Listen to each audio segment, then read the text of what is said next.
I don't think at this point in the split that it comes as a surprise that there are some issues with the rank system. But there has been a ton of feedback brought out by the community in terms of how they feel about this rank split, and sometimes people may not know if Respawn is listening to them or not. But there was actually this tweet sent out by John Larson, Apex's live balance director, asking what the players think of the new rank system. He asked what was hitting and what wasn't. So hello everyone, I'm your hostess with the mostest, 8-Second Gaming, and in today's video I thought we should answer Mr. Larson and talk about what changes should be brought into the game. But just quickly, I know that some people are having a rough go with ranked right now. They aren't sure what to do and how to climb. Well, if you're looking to get better at Apex, there is no better place than the GameLeap website. Over there we have the best guides and courses made by top tier Apex players. If you are struggling in certain aspects of the game, we have solutions for you and you will start to see drastic improvement in your gameplay. So click the link in the description, pick yourself up a membership, or I'll force you to play League of Legends. Okay, but now let's get back into Apex, and to start off there is one blatantly obvious issue, and that is the matchmaking. Right now we are seeing plats and golds being pulled into predator lobbies and no one likes that. Preds don't want to fight golds and golds don't want to fight preds. A big issue with the rank system that we are seeing currently is it's very hard for actual plat level players to make it out of gold because they're constantly fighting players that are 2 to 3 ranks above them. So how do we fix that? Well, first off, there has to be a hard cap on the lobbies, making it so golds cannot get into predator lobby games. The only rank that should be filling those lobbies are diamond players, and maybe some platinums if they're queued with diamonds, but that's something for a specific scenario and not a huge issue. And even then, I'm pretty sure if you're queued with a diamond while you're in platinum, you know that you're going to fight higher ranked players, so that really shouldn't be an issue to begin with.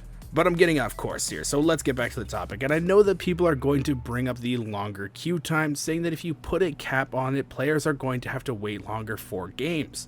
But the thing is, most high tier players don't mind waiting for games if it means that players in those are actually in the same rank. Like I've mentioned in a previous video, back in season 2 and 3 when I was in queue for ranked, I would boot up Minecraft or Fallout Shelter and play those because the queues took so long, but it wasn't a huge issue for most players and we didn't really mind the times.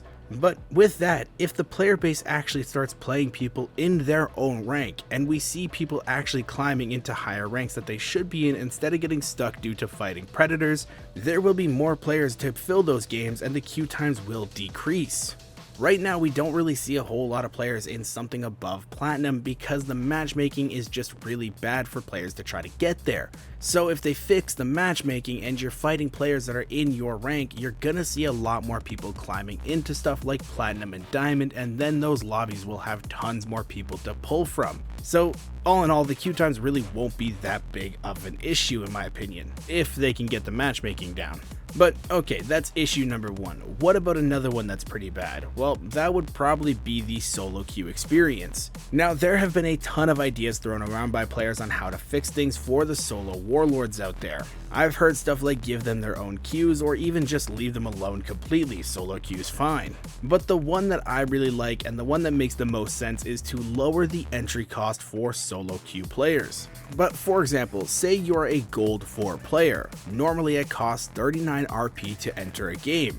But if you were to be a solo queue player, maybe it costs you 24, 15 RP less, making solo players not get punished as much. 15 is just an arbitrary number, it's just something that I've thrown out. It could be more, it could be less, it could be tweaked a little bit, but that's just a number that I'm going with for this example.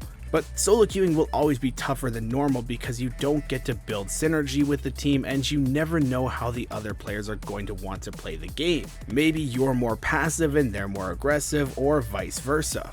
People's playstyles always clash and it makes it harder to climb consistently. So the lower RP cost for entry would allow solo queue players to take less of a hit if the team doesn't mesh well together. Now yes, they would have to make a matchmaking system that can't be exploited with this, because I'm sure that if there is a lower RP cost for entry, then people will try to queue snipe each other in order to get on the same team with those lower costs, and just completely abuse that system. So maybe they would limit it to only only one solo queue player per team or something along those lines, but they'd have to put something in place. That way, people aren't able to just completely break the system, and makes it so solo queue players are actually able to solo queue.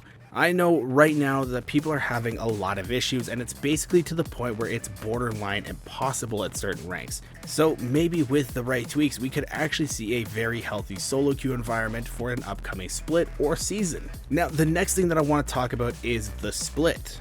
The split is the event that marks halfway through the season. Everyone gets set back 2 ranks, they bring in some changes, and everyone just gets to start the grind all over again.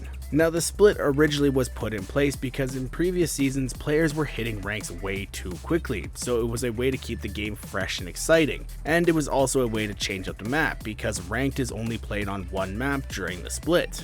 Now, with this season, a lot of players are struggling to hit ranks that they desire, and there have been calls for Respawn to remove the split entirely.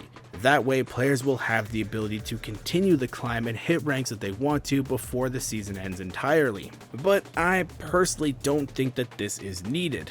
Now, the big reason that players want this is because once again, the matchmaking issue is having them go against higher tier players. But also, one thing that I didn't mention before is the matchmaking is also pairing teams up with lower tiers. So someone in silver could get a rookie on their team, and then they have to carry them, and it's a lot harder.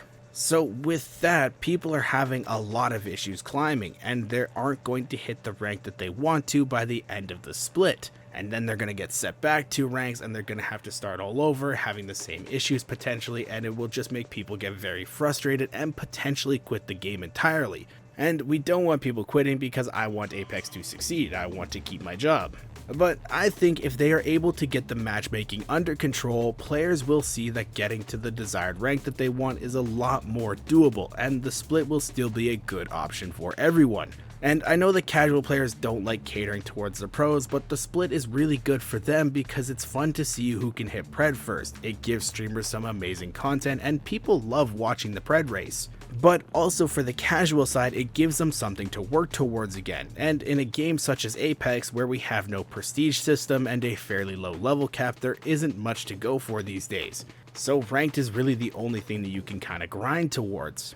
So the split is still a good option if we get the matchmaking down. Really, the matchmaking is just kind of the root of all the issues of this split. And if Respawn is able to get the matchmaking down, I'm actually pretty certain that this rank system would be a lot better and players would like it a lot more. But now I want to hear from you guys. What rank changes would you bring in if you were working at Respawn? It could be something big or small, or just in between. Let me know in the comments down below what you think. Let's see what the community says. Though with all this being said, guys, I really hope you enjoyed this video and learned something new. If you did and you want to stay up to date with the latest and greatest Apex Legends tips, tricks, and news, don't forget to smash that like and subscribe button. Thank you all for watching. Once again, I'm 8 Second Gaming, and I will see you in the next one.